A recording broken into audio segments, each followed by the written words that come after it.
Hi, this is Susan Nixon with So Quick and Easy, and today we're going to talk about how to balance all the threads on your serger so it works like a dream every time. So the first thing you want to do when you get your serger is tie on matching colors of thread. Come up with a map that shows you where your two needle threads should be set and your two looper threads should be set on their tension dials. So the first two threads you have are called looper threads, and these wrap around the edge of the fabric to keep it from fraying. One's on the bottom, one's on the top.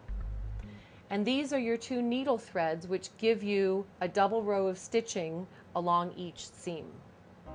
We want to make sure that you have a balanced tension on the serger stitch. So what we're going to do is figure out the best setting for the first thread, which is the needle thread. And then we'll do the same process for each of the threads, both needles and both loopers, and you'll see exactly where each setting needs to be.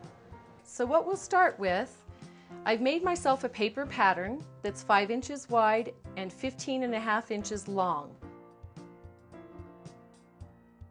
I already cut the width of 5 inches out of just plain white muslin fabric.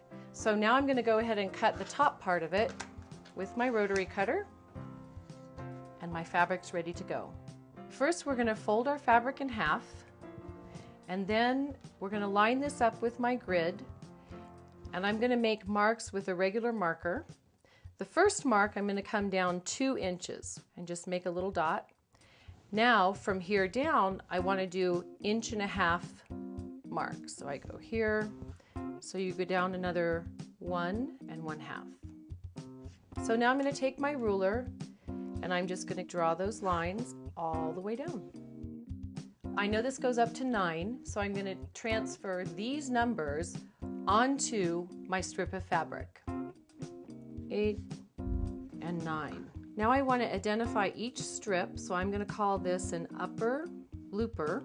And if I look at my serger, the color coding for the upper looper is pink.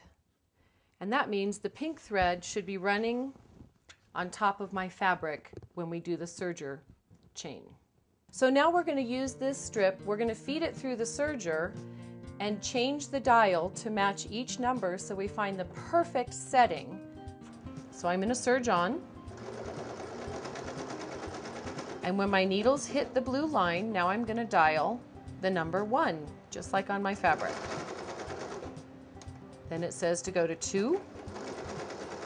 So I want to dial 3 until my needles are even with that line. And I feel it getting tighter, then 7.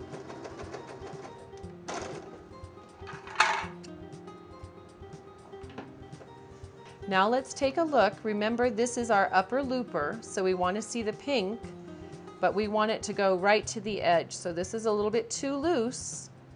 So let's come back to this side and find out where that pink right here is right on the very edge. So 3 is the perfect place for the tension dial to be. So I've taken all of my tension strips and put them in a file folder with my left needle, right needle, upper looper, which is on top, and lower looper, which is a thread on the bottom.